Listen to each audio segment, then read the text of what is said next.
Hey, yo, welcome back to AIW's The Card is Going to Change. My name is Ronald Two Legs, and as always, I'm joined by AIW owner John Thorne. What's up, Thorne? We're back 2 weeks in a row.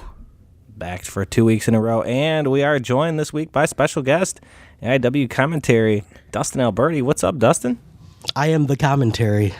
One half, one third, one, you know. I am the entire commentary. That is me. Well, no, we got Wadsworth, Mr. Zagura. I got a couple rotating casts, but, you know, part of the commentary team. They're all better than me. I go along with it. I'm just not the worst. That's why I'm still there. Who's the worst? Let's get to the heart of the matter. I don't know. Who's the worst? Well, I don't know. I thought That's a lot of quiet. Are you asking me or are you asking Thorne? I'm not getting myself in trouble. Who we burying, brother? Who we burying? Honestly, do you remember that? 2 Legs? Of course. Yes. Yes, of course I do. Honestly, speaking of just burying people, probably Josh Bishop. Josh Bishop, not great at commentary. Has he done commentary in AIW? I've heard him do commentary on stuff. I don't know if he's ever done it on AIW, but he gets a little off the tracks. I don't know if he's ever done commentary in an official capacity. Maybe not officially. Yeah, look at us, though. What is this, 3 weeks in a row here? Putting out a podcast. Yeah, 2, I don't know. Two? Probably 2, 3, I don't know. In Major League, that's called a win. You put 3 together, it's called a winning streak. What do you guys want to talk about? You know, we got a lot of options. We could recap the last show. We got Dustin here. Anything you want to bring to the table, Dustin? Anything you want to? Any grievances? We were airing grievances last week. I did hear the airing of grievances. Yeah, so we're giving out. Dustin, I guess I don't know. I'll just throw up a softball for you. You've been coming to AIW for a long, long time. I don't know what the years are at this point, but I guess what's it like to now, because 2 Legs, you're kind of in a similar situation, to now kind of be behind the curtain, as they say, what has that been like for you? It's weird. So my first show was Absolution 5, so it was a while ago. And then I've been pretty much at every show since the first J-Lit. So, it's been a while. It was kind of easy, if that makes sense, to go from just being a fan to kind of being more involved, because even as just a fan, I was always one of the sounding boards for you and Biggins. It's like, oh, Dustin, what do you think of this? Or, oh, hey, look at this. And you send me a graphic of something that isn't announced yet. And you're like, oh. So I kind of already had a peek backstage, which was always kind of nice. But it's so weird to see all the people who've come and gone over the years along with me. There's been a lot of that. Yeah. Who we burying? It's crazy. Who we bury? I don't think we're allowed to bring up half those people anymore. Yeah, there's NDAs in the house. Yes. Yeah, I don't. My memory is just awful, to be honest. I always thought that Biggins would be around forever, so he would just remember things on my behalf, and then I wouldn't use the bandwidth up in my brain. So now there's a lot of stuff that's just gone forever. Yeah, it's definitely a thing that I miss about Biggins. We were talking about it, we had the meeting a couple weeks ago, and a couple things came up, and I was like, man, I just wish Biggins was here right now, because his thought process and some of the things that were going on would have been A plus comedy reaction. Well, I think he was there because I've never experienced a poltergeist happened when a couple ideas were presented, and lights started flickering and TVs started turning on and off, and so I think we originally thought it was God, then we realized it was just Biggins saying, just stop ruining my company. Yeah, he said, relax. It's really been crazy ride, I guess, so to speak. And I feel like even this podcast, it's going to take a little time to get this trio this week in a little bit of a rhythm and a routine. Yeah, it's the toughest part of that's even with commentary.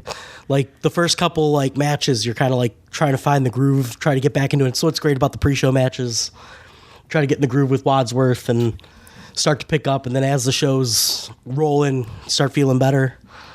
So that's what this will end up being, I'm sure. Well, those are, like, much to the, surprise of many. That's the purpose of those, those pre-show matches, aka dark matches, is, it does get somebody some reps in front of people, but it's also, gives us a chance to get everything set, let you guys get, get your nerves out and get kind of cooking a little bit, get the camera set, get everything kind of, just on point for, when we go live on Triller Plus, which is just, the live era, I'm still kind of like so like indecisive about it, because like I think that we're doing a lot of great stuff, but it's just like everything's got to be so produced and like so, you know what I mean, like timed and all that. And I feel like it's good, but it's also like kind of takes away of like the,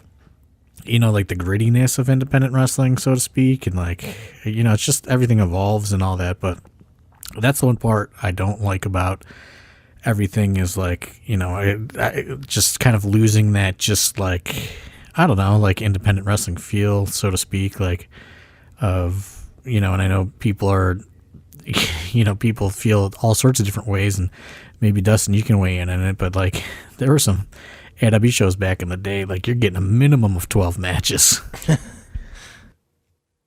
Yeah, 12 matches, no time limits, really. Like, nobody was sticking to times. You're just sitting there all day. Like, I mean, you definitely got your bang for your buck, that's for sure. But see, that was mine and Biggins' like mantra was like, when we went to like Cleveland All Pro shows, like that was the plan for the day. So like, I wasn't like looking at my watch, going like, when's this gonna be over? I wanted it to last forever, and that was kind of where we were at. But I don't know, like that changed somewhere along the way with the majority of people, I feel like, and like people want things tighter. So we did adjust to that. I remember one time we booked somebody that was I don't know, like relatively a name, and like they were just like, I'm not coming. You guys run too many matches. I decided to just stay home. That's funny.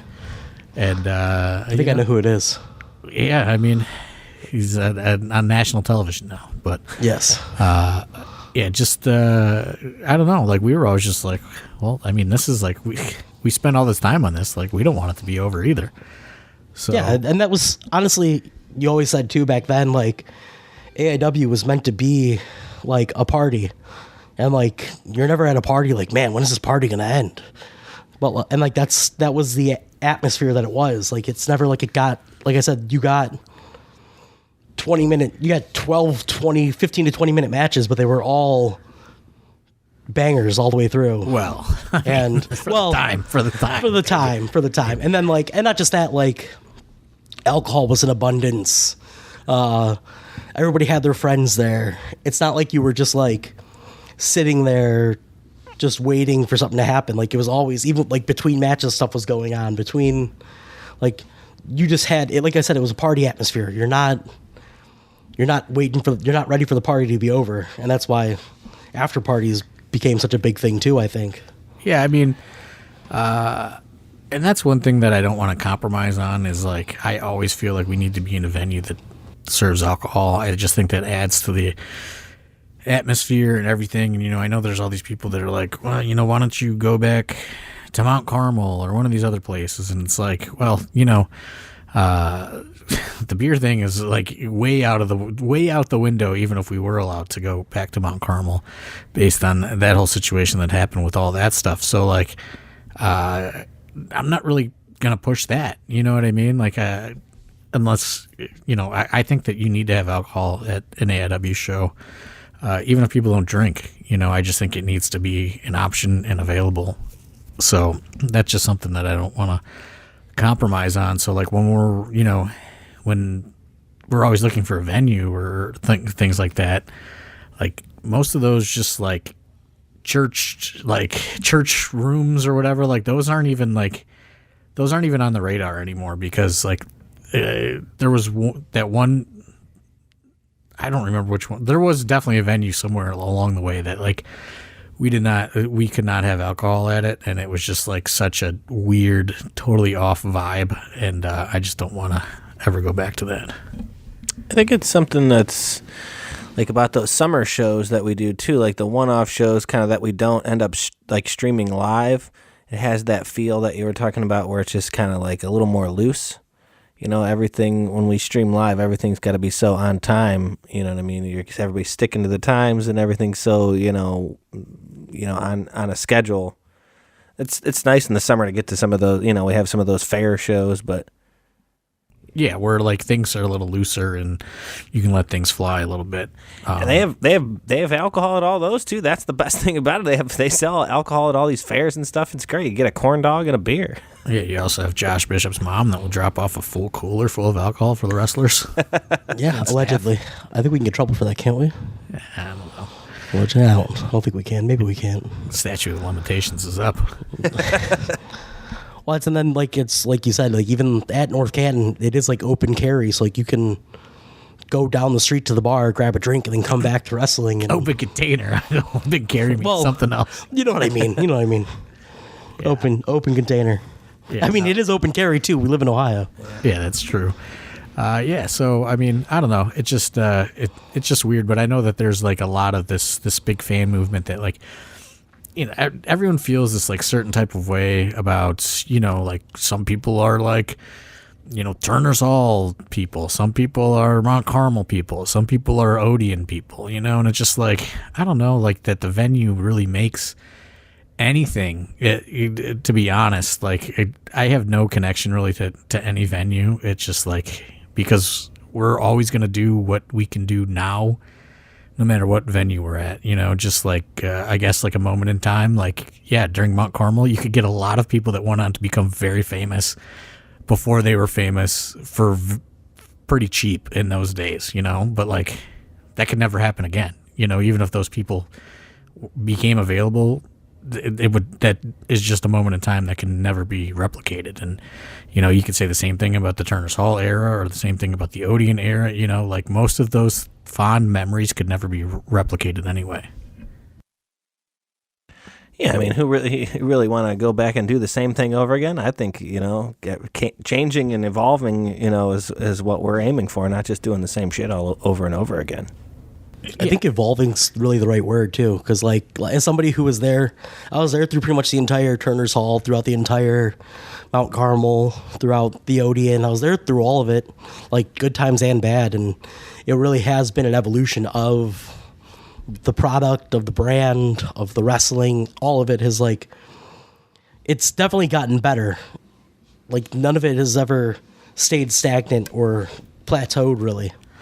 Well, it's just kind of funny. It's like you see those people that are like, man, that was the best show since the blah, blah, blah era. And it's just like, that's just, like that is your connection. But like other people have a connection to the Masonic Temple or the Tadmor Shrine. You know what I mean? And it's just like, I also think people kind of look back on, whatever their whatever their quote unquote era is. And, they just kind of, like, they just associate it like knowing what they know now in a way, which is like, they were great at the time, but now like you can look back on whatever and be like, MJF was there, Shayna Baszler was there, like all these, Kevin Owens was there, like all these different kind of people have gone on to become these like great things. So I think it's like easier to kind of look back on whatever your respective era is, like knowing today's knowledge, you know what I mean? Like knowing what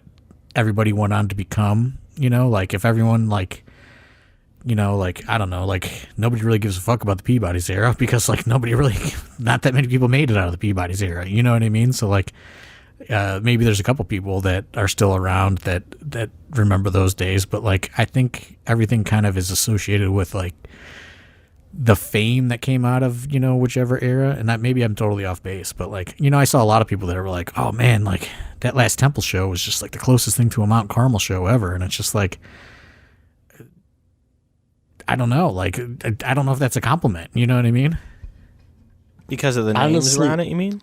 I think it's more the amount of people that were there. Oh. I think when you get like the amount of people that were at the Temple at this patch at Terror at the Temple compared to like, let's say, I think Make 'Em Say "Aw" was probably the biggest show at Mount Carmel. Like Make 'Em Say "Aw." Gargano. You don't think Farewell. so? Gargano. Oh, the Gargano. Yeah, I guess Gargano Farewell probably. Yeah, but even then, like the numbers were probably close in like the amount of people, and I think that the amount of people is a big part of what makes an AIW show that much better. Like when the crowd's getting amped, when you have that many people in one spot and everybody's craving the same thing. It's like going to a concert and everybody's singing along to the songs. You just get that like rush of energy. And I think that's a big part of like what made Terror at the Temple feel like those older shows, because it was a very large crowd, especially for that building and for the amount of people we've had in that building before. Yeah, we should have claimed it was 1,500 like the NWA did. That's all you had to do is hand out a couple tickets. We had 2 more people. I was there. I was incognito in a disguise. I know how many people were at the NWA. There was not as many people that were right there at the temple. And I know what our shoot number is, and I know what their reported number is. And I don't know. Ours is a little bit more honest. But yeah, I mean, you know, like, and that's the thing is like, you got to credit some of these kind of new school guys as to really pushing people to get down to these shows, you know, like your Austin Jameses and Eric Taylors and Sam Holloways and, you know, Shaw Mason. Like, these people are genuinely pushing the product, and it's helping create that atmosphere that we did have at, you know, Mount Carmel or a Turner's Hall or, you know, an Odeon, whatever it is. Like, it's all kind of evolving, and like it's coming back around with these new guys that are pushing to new, you know, new audiences. Like, I'll never forget, you know, when Turner's Hall, like there were a couple good ones, but for the most part it was, you know, like a consistent, you know, like 200 or so, you know, give or take,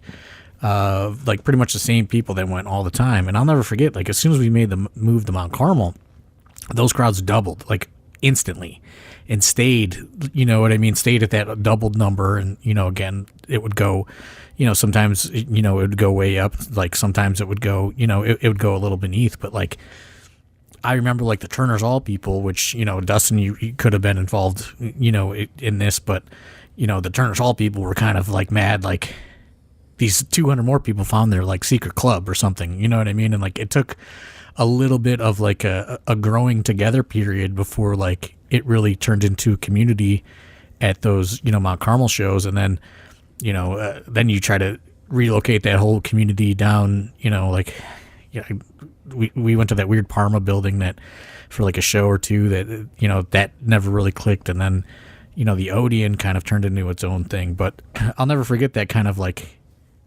the crowds doubled as soon as we moved to Mount Carmel, and like there was a little bit of tension, you know, like, hey, like who's this, you know, who are these fucking people, you know what I mean? Yeah, it was definitely a them versus us mentality, for sure. Commingling everyone in together. Yeah, because I mean, like you can see who's there at Turner's Hall, because there's only, like Thorne said, he said 200 like regularly, but like that 200 regularly sometimes was like 100 regularly. Sometimes it was like, I mean, Girls Night Out shows, it was like 30 regularly. Like, it wasn't always that, but like it was always those same people there. Like, it's not like, I mean, Girls Night Out had a couple people that weren't regulars, but you always saw the regulars. Like, there was like a core, probably 100 to 100 people, maybe 50 to 100 people, I think, who would be at every single show. And they then transfer over to Mount Carmel. And like in the days of Turner's Hall, you showed up, first come, first serve for your ticket. Like, boom. We knew we were getting there 2 hours before the show started. We were getting our front row seats. We were sitting in the same spot we always sat in. And nobody ever really tried to take those seats either, which was always kind of nice. And then the turnover to Mount Carmel, when it started to become, okay, well, because of the amount of people, seating is now necessary. So like it costs more money to sit front row. It costs more money to sit second row. I don't know if we did that at Mount Carmel. You did after the first show, because I know on the first show, we showed up, we sat in like the seats, and like there was a row that were just kind of like set out for other people. But then after that, you started charging for like front row, second row, things like that. Maybe front row. I don't know about second row. And that's the thing that sucks is like there's no no actual documentation of ticket sales when it started. Yeah, like prior to a couple of years ago, because this is what was crazy is, Biggins would do all that stuff, and then when he got sick, I'm kind of like left with this mess. And what I discovered is we would just put a PayPal cart or whatever on our website, and then Biggins would just hand type every order into everybody's name into a list. So like there was no ticketing or like no like automated report or anything. Like it was just the day, the like morning of a show, he would just go and like he would just log into PayPal, and like because that was pretty much the only transactions on our PayPal were ticket sales, and then he would just go down and he would just type out every order, like Dustin Alberty, +1. And like that was it. Like that was that was all the information that we had. Like now, like when we moved to Eventbrite, like it's all kind of automated, and you know what I mean. You can set ticket levels, and like it does all that for you. But like when Biggins got sick and I took it over, it was just like literally like just in the first couple shows. Actually, like for a while. Because we didn't move to Eventbrite for at least a few months. I don't think we moved to Eventbrite until the WrestleMania weekend show. And then, we started doing it at the Odeon. So, I mean, that's not that long ago, really, if you think about it. But I would have to do the same thing. Like, it was so much work. So like I can't even believe that we even did rows in those days. Yeah, when I first started coming, it was just front row, early entry and front row, and then everyone else was just first come first serve for second, third, and fourth or whatever. Because I remember once I figured out that you could get in early once you got front row seats, I was like, I'm not waiting in that line anymore. Like I can never go back now. You know what I mean? But that I don't want to say that you ever did like second, third, or fourth at Mount Carmel. I could be wrong. Maybe one of the last couple shows, but I always thought it was just front row, and then everything else was. Yeah, Pat, that sounds right. Yeah, it was because I know front row definitely cost more money. Mm-hmm. Because that's when we stopped sitting front row and started sitting in the bleachers. But it was only like the funny thing was it was only like $10 more, because that was my. Yeah. I laughed about it. I was like, man, for $10, because some of those winter shows are gonna be cold or this or that. We got to go in early. I'm like, I will never not do front row again just for the early entry, because I think that's so worth it for whatever. It was like $10 extra, Yeah. See, all that stuff is kind of like a blur to me, but I'm kind of shocked that we even did any sort of rows. But like I could see it being like front row and then nothing. You know what I mean? Like nothing. Everything else was a free for all, because even at the Odeon, we would just do we would do front row, and then we started doing stage seating, and then everything was a free for all. And then like we really didn't get into like the rows until the Tadmore Shrine, kind of. Yeah. But yeah, it's just I don't know. It's just been a weird. It's been a weird kind of evolution, and it's next year will be like 20 years of doing AIW, and I feel like I don't fucking know how to I don't know how to do shit. You know what I mean? Like it's never gotten easier. It's just like there's you solve one riddle and you get like 10 more. But yeah, like 2005 was the first show, and next year's gonna be 2025. That's fucking crazy. Any plans to book anything for a show that, from any, like the oldest AIW, roster member you could think of from that era at all?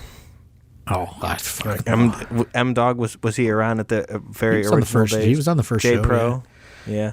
Yeah, Josh Prohibition main evented the first show. M Dog was on the first show. There's a couple guys that were on that first show that are still active, but like, because I know we did the one match of those two when they had like their 20 or 25 year in wrestling type match, that anniversary. We had that 20 years. It was 20 years from like the time that they were first in a ring, which was a show that I promoted when I was 15 years old. But April 20th, 1999. But yeah, I don't know. It's just it's been kind of a weird evolution, and it's just like, I don't know, like we had this meeting a couple weeks ago, and it's just like, you just have a new set of problems, and it's just like, it's not like we know anybody's coming for sure. You know what I mean? So it's just it's been, it's never gotten easy, and like, I mean, I think that's just kind of what makes AIW what it is, though, is like, you gotta fucking, there's no easy buckets, you gotta work for it all, and you gotta earn it. So, I think it keeps, all of us grounded. In theory, would I love for somebody to like give me $1 million or something? Like, sure, but then I don't know if I'd really fucking put that much work into it either. Like, I don't know. Well, I do think we have some people coming to our next show. Front row is sold out, I believe, and second row is close, from what you said, I believe, right? I think there's only 10 second row tickets left. I can get that number for you in a minute, but yeah, front row's been sold seating. Yeah, premium seating is going quick. Stan Hansen in the building. I mean, if you want a seat, you should probably get to Eventbrite and pick up your seat. Because we don't have many left. Yeah, so there's about 15 second rows and about 20 third rows left. The Akron, I know we have a big day of walk up at Akron too. So if you want a seat, I would get to that website and pick those up, because wait until the day of on Akron shows is not the move. If you want big return of Paul London, he's coming back. We announced that. Yeah, as announced today, we got a 4-way match. Big Sam Hardway Holloway, Paul London, Joshua Bishop, and Alec Price in a 4-way, which no tag team for Josh. There's going to be a 4-on-4, and he's not tagging up with anybody. Yeah, I don't know. He just keeps landing in those. But he's going to learn those rules one way or the other. That's how I feel. Always love when Paul London comes back. There's really not Filthy Tom, Paul London, these guys, I feel like they're pretty much main roster members at this point. Some of my favorite people that we keep bringing back, I can't think of anybody better than Paul. What about you, Dustin? I love Paul London. He's just a nice human being, generally nice human being to be around. It's great stories, great guy to be around just in general at wrestling. Yeah, and just like one of those guys that, he's like from this weird era to where like, he can have worked, Alec Price, and he's also, been in the ring with Eddie Guerrero, and Bryan Danielson. Like, he's just wrestled everybody just because he's from that era. I watched him versus Eddie Guerrero from a SmackDown last night. And I actually sent it out into like our student group chat last night. But yeah, just very much looking forward to that. Do you guys want to talk about Terror at the Temple a little bit? Sure. Yeah, let's go. I mean, Dustin, you kind of have, a different perspective than us. You're like front of the house, I guess, technically. Yeah, I have to watch the whole show. You got to watch the whole show. In the back, there's a lot going on. You got Teddy Long running amok backstage and everything else. So before the show, running amok. Teddy was great, but yeah, he was like, he like wanted to do these photo ops with his Undertaker belt, and I was like, "What are you talking about?" And then like he was like, he got mad because his like agent like didn't tell me about it in time, and then I was like, "Where is it?" He goes, "Well, I didn't bring it. I didn't think that you'd let me said like the WWE gifted him the special Undertaker belt because he always, made people go one-on-one with the Undertaker. And he's gonna do these photo ops, and I'm just like, It's such a weird thing. I was like, Teddy, if you fucking get the belt. I don't know what to tell you. Why would you care? Yeah.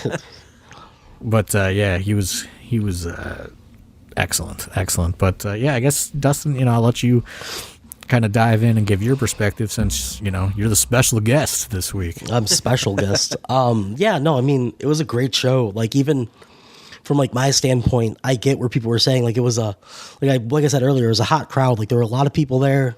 Everybody was going the entire time. Pretty much top to bottom, like every match showed up, did what they were supposed to do. Nobody like shit the bed necessarily. You rocking back and forth in a chair, dude? You got a creepy chair. Yeah, sorry, no, I kicked my desk. Fucking Justin Summers is gonna get on me about the fucking editing quality of this. I'll have to cough in a minute. Yeah, like, and then like even the main event, like Segura took over, so I originally went backstage because at that point I'm done for the night for the most part. I go back there, I'm watching on the monitors, and I kind of realized like, oh shoot, like we have a lot of new students who don't necessarily know what's going on. We have a lot of students in different places. You can say that again. Yeah, we have a lot of students in different places, so it's not like we have students out by the merchandise, so like those students aren't available to help maintain stuff. We have students who are like running cameras now, so those students can't be out there like trying to maintain stuff. So like I was like, well, this is what I'm here for, and I went out there and I kind of started getting in there and getting people out of the way, doing things like that, and it was wild. Like everything was just wild. Security enforcer, Alberty. I mean, it's one of the roles as an AIW student.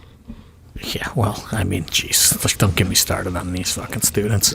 It's a different breed these days. We're giving out demerits again this week. It's a different breed. Jeez. I mean, I don't know. Like sometimes I just go, like this is like my favorite thing of the fucking students. There's fucking garbage everywhere. There's all this shit, like laying around, and like people be like walking up to me like, all right, Thorne, I'll see you. Like, I'm just like, what? Like, like what? Like, show's not even over. Main event's not even done yet. All right, yeah, guys, I'll see you later. I'm gonna get out of here. Yeah, I gotta get going. Guess you're just gonna get out of here then. I'm like, what? Like people just have no fucking. I don't know. Like, I don't know. Like, fuck. I guess it's just different. Maybe it's generational or something. I don't know. But it's just I don't know what it is. I wish I knew.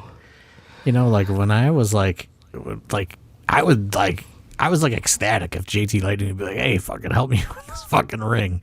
Like I paid, Same. I bought a ticket and fucking tearing down fucking, like I was just fucking happy to be there. Like Turner's Hall's days. That's what Turner's Hall days were. Like, you'd be there, Turner's Hall, show would be over, and like Laporta and I would be sticking around, picking up garbage, helping tear the ring down, move the ring to the basement.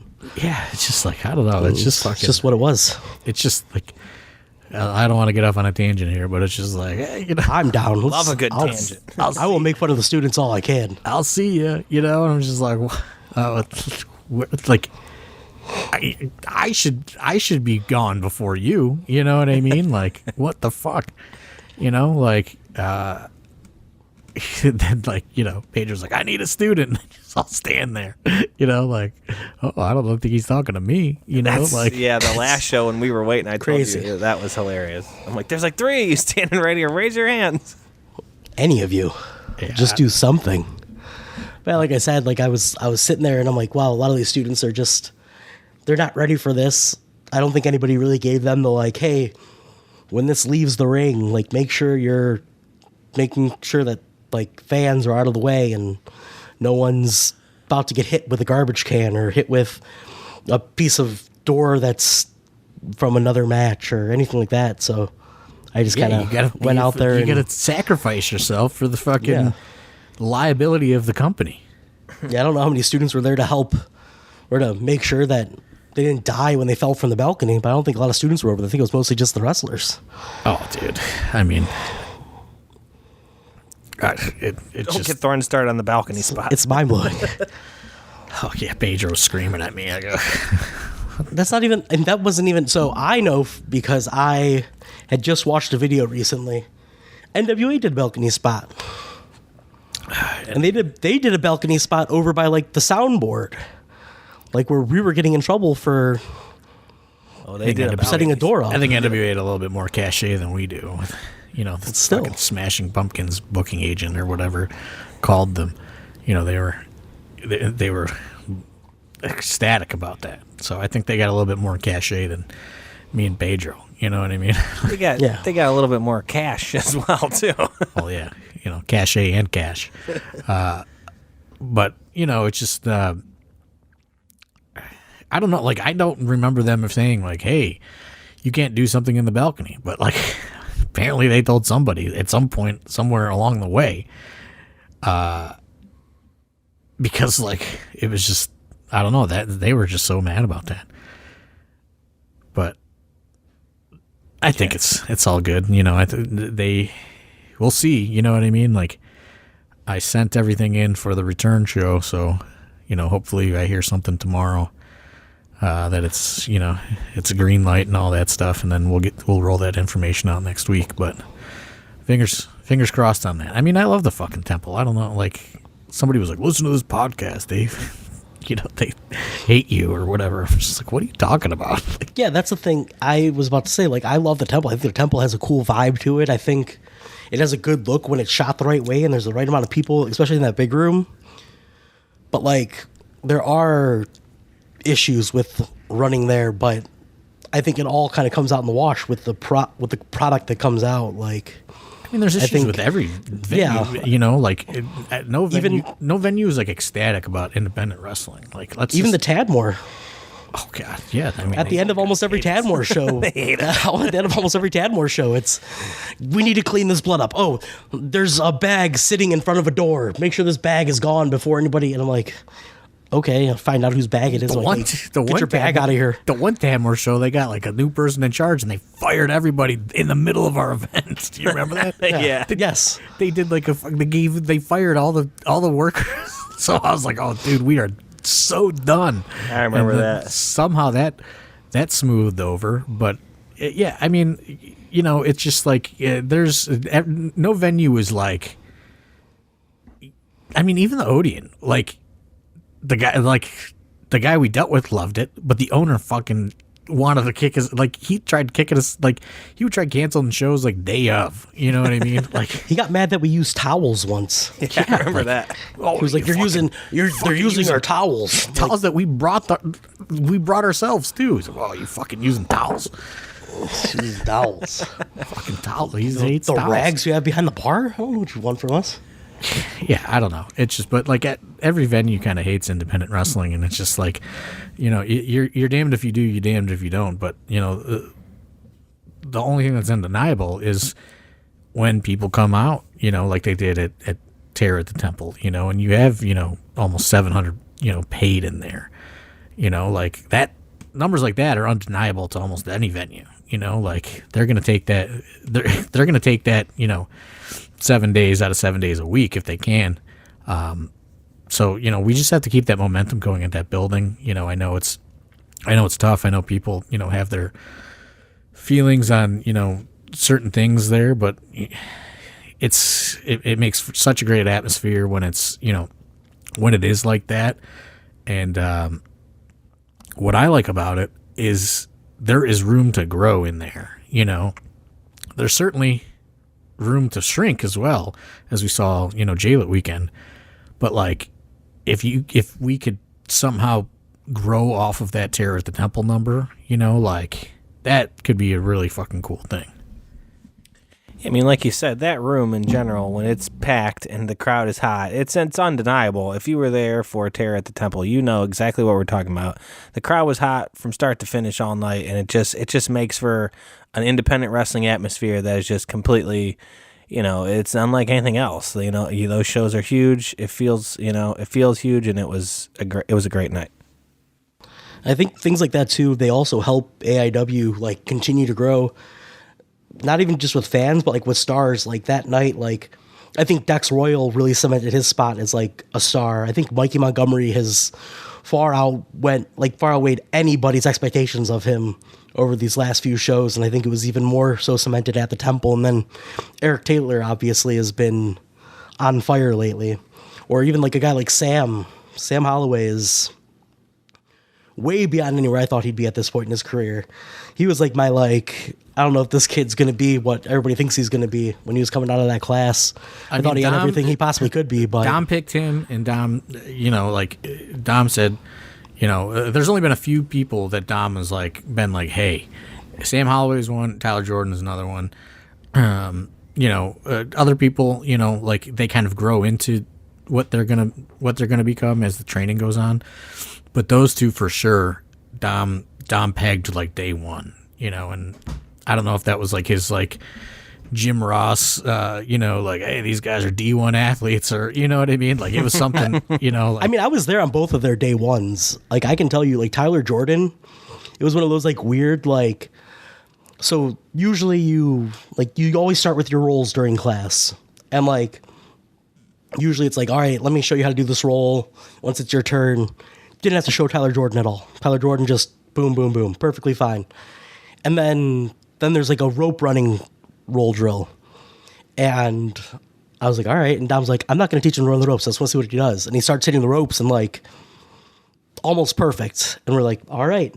Just everything Tyler Jordan did was spot on. As soon as it started to catch on, he's one of those people who can just see something happen and then pretty much replicate it as soon as he sees it.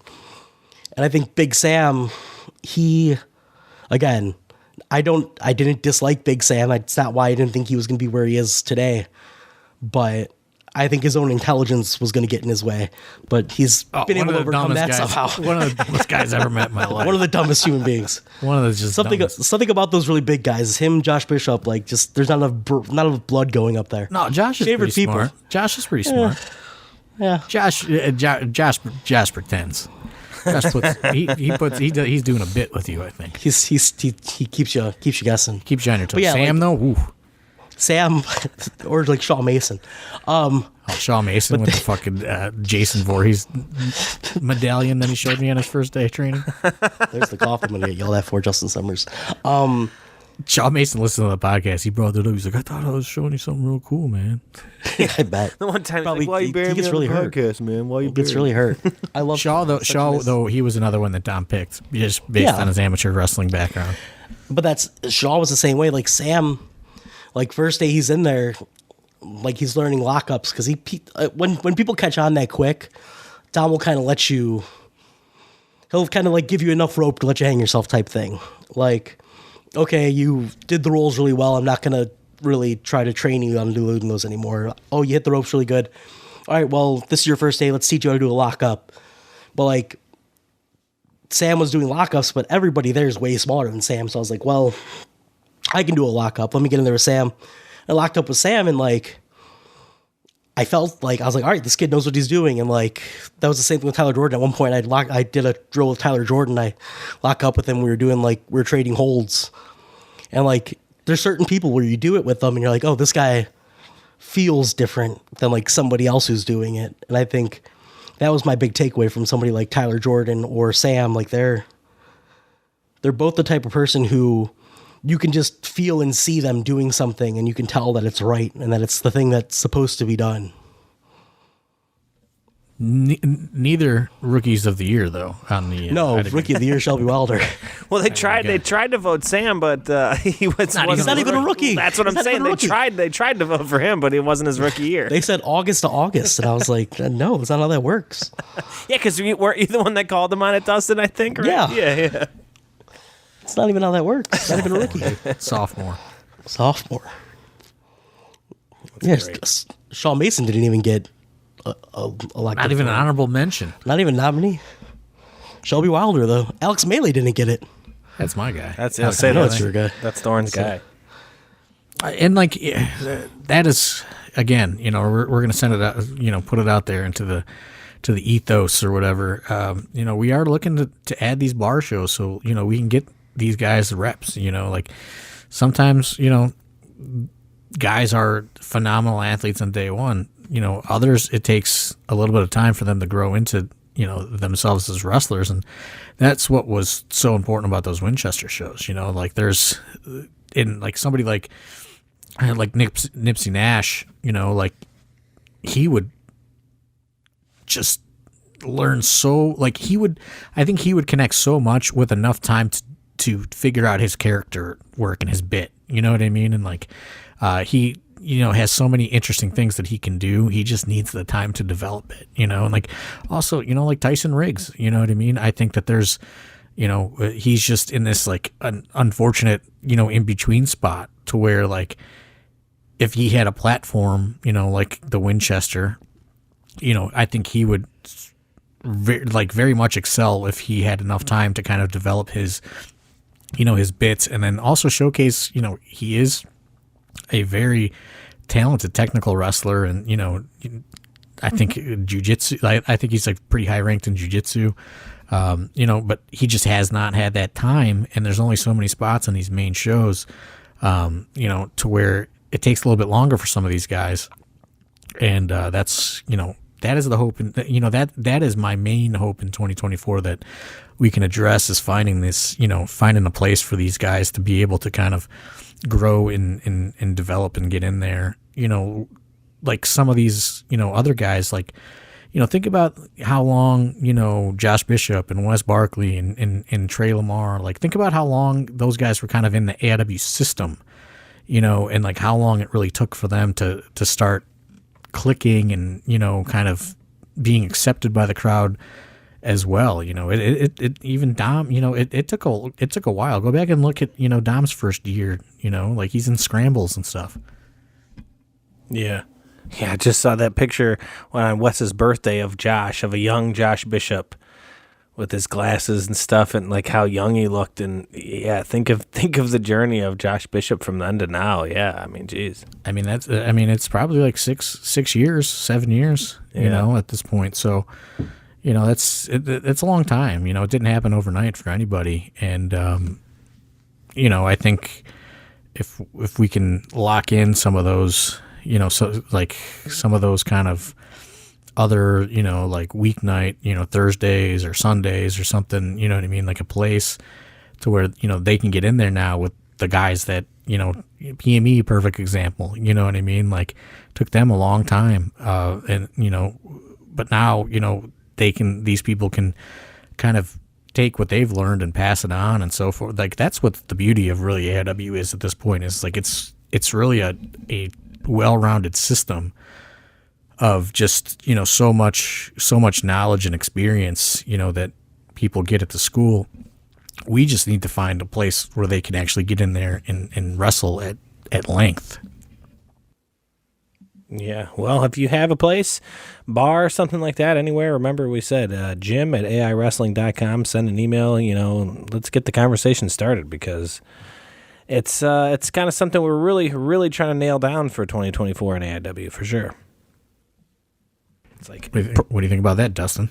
Primary number one, I think. I right? mean, I've gone out and tried to find venues. Like, everybody's out there trying to find them. It's actually finding them. Like, I've talked to bar owners who, like, they've said, "Oh, we're looking for a second bar. Like, we're out to buy a new bar. If we find a place that has enough space, we definitely would be into it." And then if they don't find a bar, or you just don't hear from ever again. Like, there's been a lot of. I went to a couple places that were in the area, and the space wasn't big enough. It's really just finding the space that's big enough is really the biggest issue. I actually thought I just had one. A guy I know that I used to do a bunch of work for. He owned a car dealership. He bought a bar recently in Brooklyn Heights, and I was like, oh man. So I went there to do science stuff for him, take a bunch of measurements and stuff. And I was like, you ever think about having professional wrestling inside your bar? He's like, what? I was like, yeah, I work for a professional wrestling company. We're always looking for like a place to, we have these bar shows. He's like, that sounds incredible. I was like, can you fit a ring in there? He's like, let's go inside and look. Cause he had just bought it. He's like, I never even thought, but the back room, we could fit the ring, but there'd be like not really room for anyone to stand. The ceiling's high enough too, but there would not be much standing room, so I don't know if we could, but I was like, damn, he was like all for it too. I was like, all right, here we go. I thought I had one. The search continues. Yeah. That's the thing. It's like you just never know, and like you gotta find it at a place where you can obviously do a cheaper ticket and things like that, and there's a lot of factors that go into it. So I don't know. I'm gonna shoot out some emails tomorrow actually, since I don't have to go into work and see what I can shake loose. But yeah, I really just think that's my big goal for 2024. I mean, we have a lot of goals, but I really think, some of these guys that are kind of like in that in between, kind of like we got to find a spot, we got to find spots for them, and like a place for them. And that's really kind of that weighs on me pretty heavy, and like we're always trying to, get people onto like the main show and stuff. And then it's just like, it's like, you got to worry, like you got to fill that temple, like as much as you can. So it's like you have to make some difficult choices. Well, I have to make some difficult choices, and it's just like, I'm hopeful that like this is a problem that can be solved, pretty early on in 2024. And like I know for like some of them, that's probably like extremely like disappointing. Like you worked a year and a half to train, to wrestle, you have your first match, and you're like, all right, ready to go. And then it's kind of like, all right, you get a pre-show match here. You can get, then like, I think all of them also understand that it's not because they can't be on the shows. It's just that there's no space for them right now and that they need, right. I mean, they all know that. Like it's like such a killer to some of their motivation, I'm sure.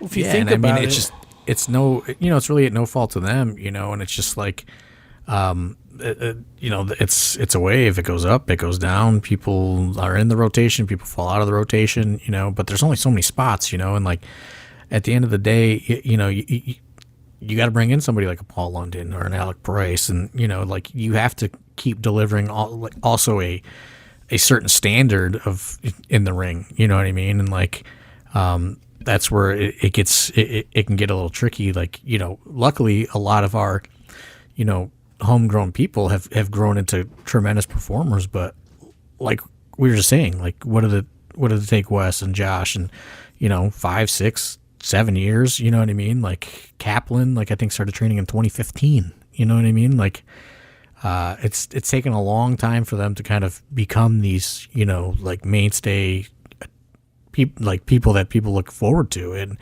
there was a lot of time where people wanted to see none of them. You know what I mean? Like Wes Barkley or, Josh Bishop or, when they were doing their no consequences, which was really just an excuse to get them in the ring. Like people were not excited to see them on cards, like especially, when you were seeing Johnny Gargano and MJF and, Colt Cabana and Shayna Baszler and all, the Young Bucks and all these different, major talents. People weren't so excited to see, Trey Lamar in his second match, on a main AIW card. Now they love him, but like, some of us on this podcast remember the days that people absolutely despised it. And, that's where we're also trying to kind of protect some of these guys that aren't necessarily ready to go out there and perform at that level yet.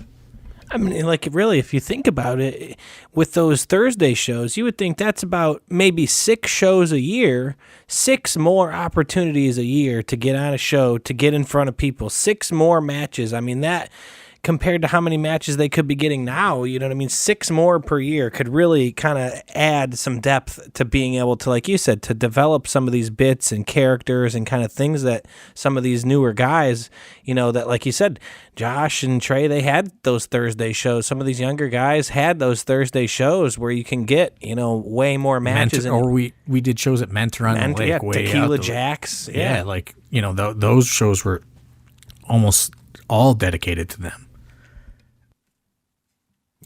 Yeah. I mean, you just think about, like I said, like how many more matches a year and what that could really, how much help that can really help with some of these younger guys. And right now we just unfortunately don't have it. And that's kind of...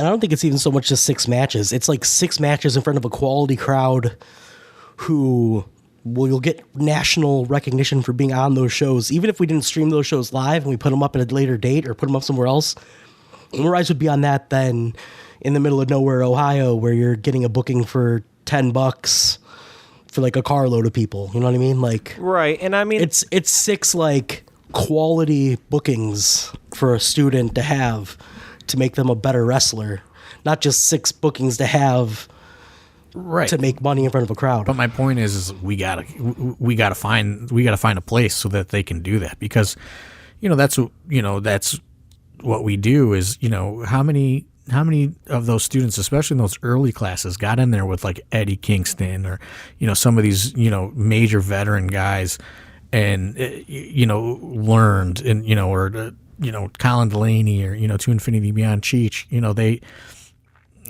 think about the experience level of PME the first time they wrestled those guys. You know what I mean? Or and same could be said for members only. That is what I'm hopeful that we are able to accomplish in 2024 is, finding a place, so we can, let the Tyson Riggs and the Nipsey Nashes and the Alex Melees and, Kay Arcadia and, even, Ryan Carson is like a guy that's been around forever, there's just so many people that we have to find spots for, and that's really a high priority goal for 2024. Yeah. Well, we did open it up to some questions to the AIW Patreon. If you're not in the Patreon, feel free to sign up at patreon.com/AI Wrestling. We put all kinds of early match stuff in there. The pod typically used to go up early in there. I don't know if that's still a perk you're throwing in there, but we usually open it up to questions in the Patreon. We'll answer them here on the pod.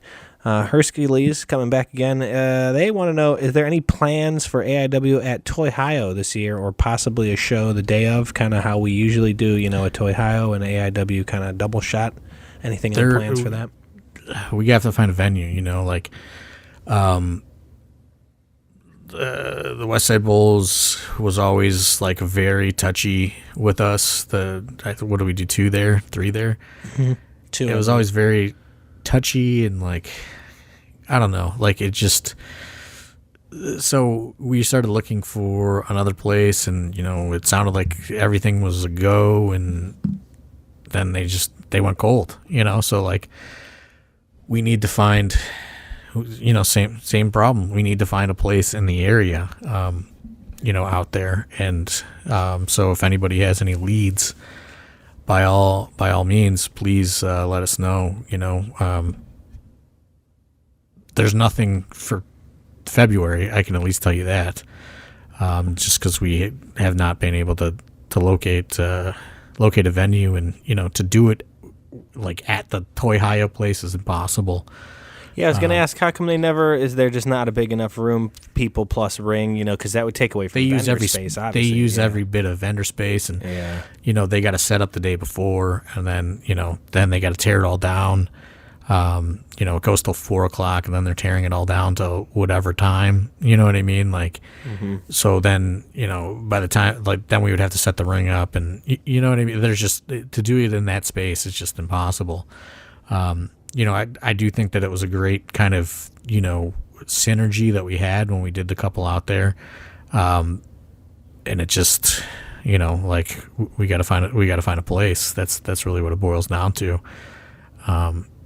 So if anybody has any leads in that area, by all means, please let us know. But, right now there's no plan, just cause, we're kind of venueless, and like maybe Westside Bowl would have us back, but I don't know, they just wanted a lot of different things, and it was always kind of a tense kind of, I don't know, tense relationship, I'll say.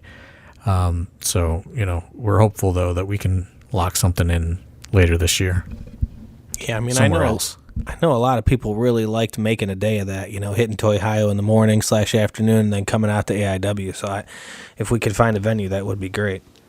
Are we having a table there again? Is there going to be another AIW table at Toyhio this time? Yeah. All right. Hopefully. Yes, Rick. I think so. I think we kind of have a good thing going with him. Yeah. Well, I'll open this one up to everyone. Scott Random is curious, what's Twan been up to? There's a little talk of Twan a couple weeks ago. He's a Twitch DJ. He's Twitch DJ. Okay. He's a Twitch DJ. I don't know. He wanted Absolution and never saw him ever again, I don't think.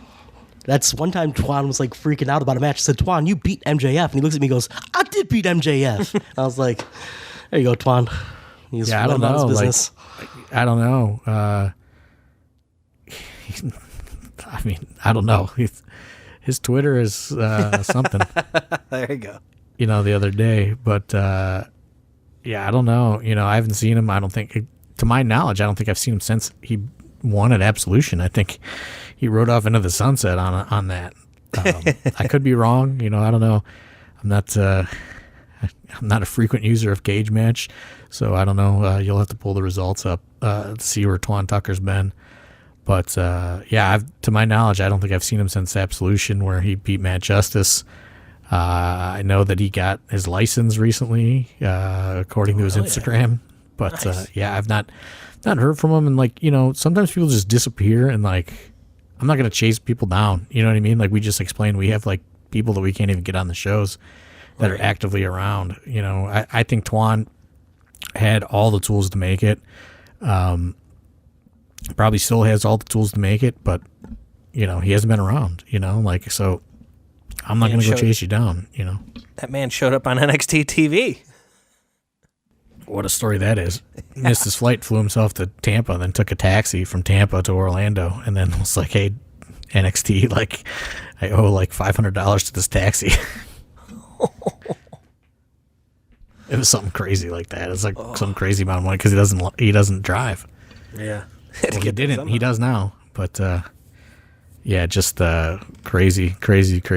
Yeah, I don't know. I've not really talked to him, to my knowledge, any time recently. Another one coming in from friend of the show, Stacy Silvers. Any updates on Kikotaro's status? Another, where are they now? I mean, you haven't seen him wrestle in America. I think that answers everything. I don't think he's allowed to come back. I'm pretty sure he was deported.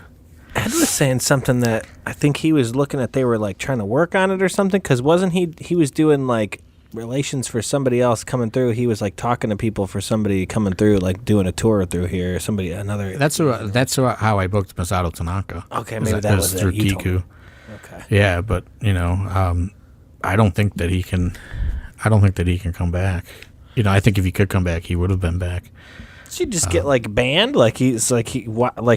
What did he do? His visa was expired, I think. Huh. It was something to do with his visa, and he had an apartment and everything, and I don't think he was allowed to go back. Man. I think he was stopped and sent back to Japan, and all his stuff, everything was just, that's it. Yeah. That stinks. It does. Well, anything else you want to add before we get out of here? That's kind of all the questions we had. It was a little short, short notice on the question front on Patreon. But anything you want to talk about before we get out of here, Dustin? No, not really. I'm good to go. I do know you had mentioned that you do kind of want to be on any other podcast. So if you're listening to this and you want to be on a podcast, hit up Dustin. You want to give your socials, how to get a hold of you. Dustin's book the man. He knows how to speak. If you hear him, can work for your wrestling company. Do commentary. I do commentary for AIW Black Label Pro. I'll be out in Pittsburgh in a couple weeks for 880 Wrestling. But yeah, book me for your wrestling shows. I'm there to talk about your matches. I do a good job. Thorne doesn't hate me, so that means I got to be doing at least something okay. Well, you can't beat it for the price. That's fair. And I'll give you guys a great price too, if you book me for commentary. But yeah, podcast, whatever it is. Find me on most social media, all social media, at Rev Tin Tin. It always has been. And that's about it. I don't really do much else. What's that mean? What's that handle mean? It's man of the Lord. Yeah, man of the Lord. When I was in 7th grade, I got ordained on the internet, and I always thought it was the funniest thing in the world that I was an ordained minister on the internet. So I just did Reverend Tin Tin. Tin Tin was my nickname amongst a bunch of my friends in high school. So Rev Tin Tin. Wasn't there like a cartoon called Rev Tin Tin? There was the adventures of Tin Tin, and then Rin Tin Tin was a dog. Yes. Huh. Yeah, so that's where that comes from. Ordained minister, huh? Ordained minister.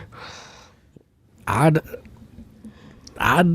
enough, there's quite a few of those in the AW locker rooms. That's all you gotta do. All you gotta do is just sign up on the internet. It's real easy. It's like the Church of God or something like that, isn't it? Yeah, Universal Church or something Universal like that. Church. Pedro's one, Steve Guy's one. I'm sure somebody else is one. I know there's a couple fans who are. Steve Guy's one. Derek Dillinger is. Could you imagine Derek Dillinger doing your wedding? Well, Ugh.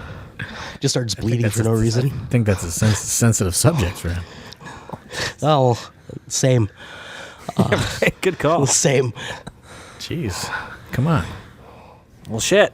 On that note, anything else, Not to Thorne, get you want to depressing. get to before we get out of here? Me? Yeah, you. No, I got nothing. We got to do this every week, so I got to save my material. Fair enough. Well, for AIW, for John Thorne, for Dustin Alberty, I'm Ronald Two Legs. We'll see you guys next week. Thanks. Last words, Dustin? Bye. That's it? That's it. That's all you got? That's all. Bye. See you guys later. Catch you on the flip side. Hey, remember when Catch you you on got a the flippity mohawk flop. in my parents' backyard? I do remember that. It's good times. That was a long time. Those were the AIW backstage moments I'm talking about when I was still a fan. Yeah, you got a mohawk in my backyard at 2 o'clock in the morning. I'm sure completely sober. Yeah, you know, Allegedly. allegedly.